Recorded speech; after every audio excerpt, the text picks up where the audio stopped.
Assalamualaikum dan salam sejahtera bersama saya Muhammad Arif dalam 15 minit MMTV edisi 19 April 2023. Lebih 18 juta umat Islam di seluruh negara dijangka memulakan perjalanan pulang ke kampung halaman masing-masing bermula hari ini sehingga Jumaat bagi meraihkan Aidilfitri. Daripada jumlah migrasi itu, hampir 60% adalah perantau dari Lembah Kelang yang pulang dengan memandu kenderaan sendiri dan lain-lain pengangkutan awam. Jumlah berkenaan turut melibatkan penghuni penjara yang diberi pelepasan berlesing sempena Aidilfitri oleh Jabatan Penjara Malaysia. Inisiatif yang diumumkan Perdana Menteri Datuk Seri Anwar Ibrahim itu memberi peluang kepada penghuni penjara beragama Islam untuk pulang meraihkan Hari Raya bersama keluarga tercinta. Dalam pada itu, perjalanan pulang ke desa menjadi lebih meriah selepas menerima khabar gembira pengecualian bayaran tol rahmah selama 4 hari yang melibatkan 33 plaza tol di seluruh negara. Timbalan Menteri Kewangan 1, Datuk Seri Ahmad Maslan berkata, kerajaan menanggung kira-kira 93 juta ringgit untuk dibayar kepada konsesi yang terlibat. Aliran trafik di rata-rata lebuh raya dilihat mula sesak apabila ramai yang memilih untuk pulang hari ini berikutan cuti persekolahan yang diumumkan Kementerian Pendidikan minggu lalu. Kerajaan boleh jimat sehingga 100 juta ringgit jika pilihan raya negeri PRN dijalankan serentak di 6 negeri. Sekiranya dijalankan secara berasingan, PRN yang melibatkan Selangor, Negeri Sembilan, Pulau Pinang, Kedah, Kelantan dan Terengganu itu akan menelang kos sehingga 500 juta ringgit. Bekas Timbalan Pengerusi Suruhanjaya Pilihan Raya SPR, Datuk Seri Wan Ahmad Wan Omar berkata, SPR mempunyai ruang untuk melaksanakan PRN bagi 6 DUN secara serentak pada Julai sekiranya kesemua sepakat membubarkan pada minggu akhir Jun. Katanya lagi pelaksanaan PRN serentak itu boleh dijalankan walaupun tarikh pembubaran tidak sama tetapi perlu berlaku dalam minggu yang sama. Untuk rekod, tempoh sah 6 DUN terlibat ialah 26 Jun bagi Selangor, Kelantan 28 Jun, Terengganu 1 Julai, Negeri Sembilan 2 Julai, Kedah 4 Julai dan Pulau Pinang 2 Ogos. Apabila perkara kembali seperti sedia kala, saya mengahwini Mira. Itu kenyataan usahawan kontroversi Viu Chin yang memberitahu dirinya kini dalam proses mendekatkan diri dengan agama Islam untuk merancang memperisterikan Mira dalam masa terdekat. Dalam wawancara eksklusif bersama Cosmo, Viu Chin turut menceritakan tujuannya membawa Mira ke Bali adalah untuk menemani dirinya di sana. Jelasnya, Mira bukan sahaja kaki tangan syarikat, malah wanita itu sebagai rakan rapat yang mengetahui semua perkara tentang dirinya, termasuk soal perniagaan dan peribadi. Tambahnya, Mira juga bagaikan tempat meluahkan perasaan selain wanita itu juga mengetahui tentang apa yang berlaku antara dia dan bekas isterinya. Sementara itu, bekas isteri Viu Chin, Sharmaini akan mengambil tindakan undang-undang terhadap bekas suaminya atas tuduhan curang yang dilemparkan kepadanya. Dia yang membuat satu hantaran di story Facebook miliknya hari ini memberitahu perkara itu selepas dituduh mempunyai skandal sehingga menjejaskan reputasinya. Hubungan Barisan Nasional BN dan Pakatan Harapan PH bukan perkahwinan paksa, sebaliknya dianggap percintaan yang kian intim selepas bernikah. Pengerusi Pakatan Harapan Kedah, Datuk Mahfuz Omar berkata, perkahwinan itu diatur dan dijodohkan oleh orang yang lebih berpengalaman iaitu Yang di-Pertuan Agong dan akan lebih intim selepas bernikah. Tambahnya lagi, percintaan BN dan PH selepas pernikahan akan lebih intim sekaligus membawa lebih kebahagiaan dan kerukunan rumah tangga. Bekas naib Presiden UMNO, Datuk Seri Ismail Sabri Yaakob sebelum ini mendakwa keretakan hubungan lebih teruk boleh berlaku jika tiada persefahaman antara gabungan parti dalam kerajaan perpaduan, terutama melibatkan pergeseran kenyataan antara UMNO dan DAP berhubung peranan masing-masing bagi menghadapi pilihan raya negeri di 6 negeri. Menurutnya, perkara berkenaan jelas dilihat apabila dua pemimpin parti saling berbalas kenyataan yang dilihat mampu memberi kesan negatif dan akhirnya boleh menyebabkan perpecahan. Ingat, pastikan insurans dah cover kereta anda in case kena sondol dengan kerbau. Titi, awak okey ke? Tipa, ada. Tersebutlah Alkisah Cinta Raya. Tipi dan tipah mengikat jiwa. Hati terpaut dilafazkan saja. Kusangkakan real, rupa-rupanya angan-angan belaka. Tolong hati-hati jalan raya. Kalau nak bawa laju, hai kena cover-cover. Tak kira king of the road atau kereta kuasa kuda. Tahulah kau single tapi sayanglah nyawa. Tahu tak kita bau sangat ke? Kereta kau dah garang, kau pun hati bertaman. Bila nak ajak tiba jadi lebih dari teman. Sedih boleh cover, jiwa lara tak tertahan. Takut kena friendzone, kita hanyalah kawan. Confess saja. Kerja jamnya. Mengaku je lah. Takut nak cuba. Nanti mak tanya jodohnya mana, diprotekkan aja. Tak susah mana. Apa yang tak susah? Yang lain aja. Kalau dah sayang, hai tak perlulah nak cover-cover. Tapi juga kena lah cover. Kan dah. Musim-musim raya ni segala jenis kebau keluar. Ada kebau lemah, ada kebau innocent macam ayam, ada kebau bagi pun salah, dan ada kerbau yang bagi salam. Assalamualaikum. Assalamualaikum. Tipi. Hai Tipa. Nasiblah baik-baik, ada yang cover. Perfume protect motor isi saja. Semua di hujung jari. Hai 3 minit settle. Selamatlah kita bercover raya. Belum sah.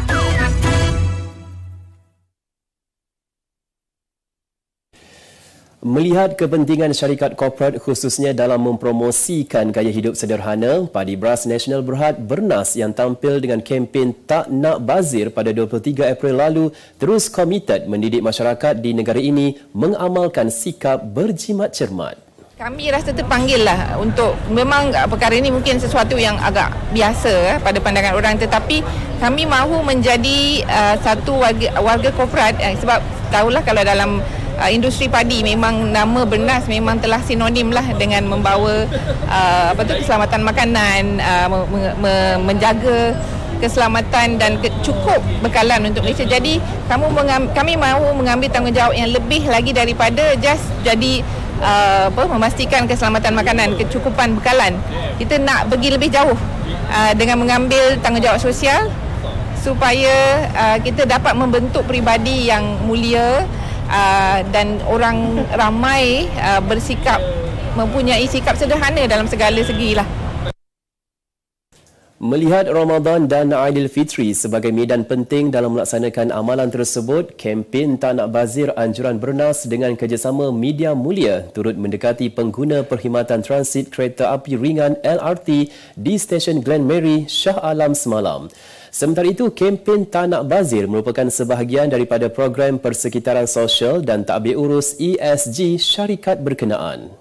Pengguna diingatkan penggunaan kad Touch and Go dan Smart Tag masih perlu disentuh di Plaza Tol, manakala pengguna teknologi identifikasi frekuensi radio RFID perlu masuk dan keluar dari lebuh raya menggunakan lorong RFID. Menurut Lembaga Lebuh Raya Malaysia LLM, langkah itu perlu diambil bagi mengoptimumkan inisiatif tol percuma yang bermula hari ini sehingga 21 April dan 24 April depan. Katanya, tiada bayaran tol dikenakan atau ditolak daripada kad dan e-dompet Touch and Go selain pengguna akan menikmati tol percuma ketika melalui Plaza Tol atau Plaza Tol keluar bagi lebuh raya yang beroperasi secara sistem tol tertutup.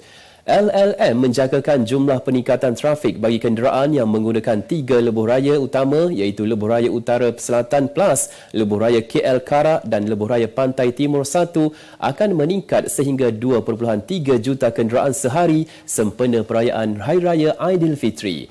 Sementara itu, LLM berkata Pusat Pengurusan Trafik TMC di bawah kelolaannya akan beroperasi selama 24 jam bermula hari ini sehingga 26 April bagi membantu pengguna lebuh raya mendapatkan maklumat trafik terkini.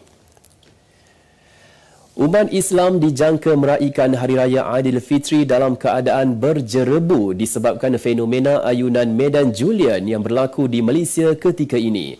Pakar kaji cuaca Dr. Fridolin Tanggang berkata, ramalan Pusat Ramalan Iklim di Amerika Syarikat yang dikeluarkan semalam menunjukkan keadaan fenomena itu dijangka berpanjangan dalam tempoh 1 hingga 2 minggu. Beliau yang juga Fellow Akademik Sains memberitahu keadaan itu boleh membawa kepada jerebu yang berpanjangan terutamanya apabila Malaysia berada dalam musim perantaraan monsun yang menyaksikan keadaan angin agak perlahan dari pelbagai arah.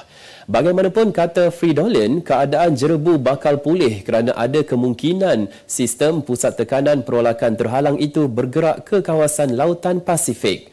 Ketika ditanya sama ada taburan hujan tinggi boleh mengurangkan jerebu, beliau berkata perkara itu pasti mengurangkan fenomena berkenaan, namun kawasan pantai timur khususnya Kelantan kini mengalami kebakaran hutan akibat penurunan hujan agak rendah. Kita beralih ke berita dunia. Seorang dilaporkan maut selepas bangunan parkir di New York, Amerika Syarikat runtuh semalam. Menurut seorang pegawai bomba dan penyelamat New York, 6 lagi cedera dalam kejadian itu selepas tingkat 2 bangunan parkir tersebut runtuh sehingga menyebabkan mangsa di tingkat 1 terperangkap. Bagaimanapun, Datuk Bandar New York, Eric Adams mengulas bahawa usaha mencari dan menyelamat mangsa masih diteruskan dan bangunan tersebut telah diisytiharkan tidak selamat. Anggota bomba yang dibantu anjing pengesan, drone dan juga robot telah dikerah ke lokasi kejadian bagi mengalihkan runtuhan bangunan untuk memudahkan kerja menyelamat.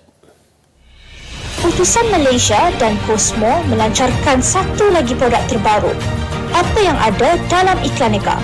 Ia adalah platform yang tepat dan efektif untuk mengiklan antaranya berbagai jenis notis, catatan kosong, hartanah, tender, kenderaan, mencari wali atau waris dan pelbagai lagi.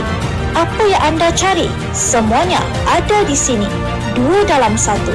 Layari iklaneka.utusan.com.my. Segmen Halal Niaga minggu ini. Lebih 300 meniaga makanan di 24 kawasan rehat dan rawat RNR Plus Malaysia Berhad terus komited dalam memberikan keselesaan kepada pengguna lebuh raya utama negara itu. Berkongsi mengenai pemilihan peniaga di setiap RNR, menurut Pengurus Besar Kanan Operasi Plus Muhammad Yusof Abdul Aziz berkata, pihaknya sentiasa mementingkan kualiti makanan selain kepelbagaian makanan yang dijual dalam memenuhi cita rasa rakyat Malaysia. Kita akan memilih peniaga dari segi variety of food. Maknanya variety of food ni semua kaum, semua orang boleh makan. Dan ianya mestilah bersesuaian dengan keadaan Malaysia sendirilah sebenarnya. Keadaan makanan di Malaysia ni. Kalau tengok menu-menu kita ni memang kebanyakannya lebih pada lokal punya lah ya. Menyentuh aspek penyediaan makanan halal, jelasnya pihaknya juga turut menetapkan syarat utama kepada peniaga untuk mendapatkan sijil halal sebelum boleh beroperasi. Dari segi kebersihan, contohnya kita memang sangat-sangat mementingkan aspek kesepian ni, membuat pemeriksaan pemantauan yang berterusan lah sebenarnya. Kita ada tim kita sendiri. Ini termasuk juga dengan isu-isu halal.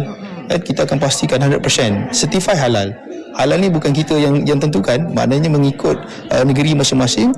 Maknanya memang dengan Jabatan Agama Islam semua dapat sertifikat, baru kita benarkan peniaga untuk meneruskan perniagaan mereka di RSA ataupun di label kita. Malaysia Aviation Group MAG mencatatkan prestasi keuangan terbaik pada suku keempat 2022 dengan keuntungan bersih sebanyak 1.14 bilion ringgit. Prestasi kukuh itu adalah antara prestasi terbaik suku tahunannya sejak 2 dekad lalu berikutan permintaan kukuh, hasil yang tinggi merentasi segmen penumpang dan kargo serta pengurusan kos yang berkesan di samping optimasi aliran tunainya. Bagi keseluruhan 2022, MAG mencatatkan keuntungan operasi bersih 556 juta ringgit sementara kerugian bersih berkurangan 79% kepada 344 juta ringgit berbanding 1.65 bilion ringgit tahun lalu dan baki tunainya berada pada paras 4.6 bilion ringgit setakat 31 Disember 2022. Pengarah urusan kumpulan MAG, Izham Ismail mengulas, MAG telah keluar daripada COVID-19 dengan landasan keuangan yang kukuh dan sedang mencatat keuangan yang meningkat. Kita ke berita sukan. Selangor FC menang besar di Stadium Majlis Bandaraya Petaling Jaya MBPJ selepas membedam Terengganu FC 5-1 dalam aksi Liga Super malam tadi. Skuad kendalian Tan Cheng Ho bermula dengan baik apabila pada minit ke-17 penyerang import Aaron Del Valle berjaya menyumbang gol pertama dan meletakkan Selangor di hadapan. Pada minit ke-21, skuad Gergasi Merah terus bangkit melalui jaringan gol daripada Faisal Abdul Halim sekaligus menggandakan kedudukan menjadi 2-0 sebelum jaringan Haris Haikal Adam Afkar dan Aaron membawa pasukan itu mendahului 5-1. Kemenangan itu mengukuhkan kedudukan Selangor FC di tangga kedua Liga Super dengan 22 mata. Baiklah, sebagai penutup 15 minit MMTV hari ini, saksikan laporan cuaca esok Khamis 20 April 2023. Jangan lupa dapatkan akhbar utusan Malaysia dan Kosmo untuk berita-berita terkini dan menyeluruh. Sekian sahaja daripada saya, Muhammad Arif. Berhati-hati ketika pulang beraya dan jumpa lagi.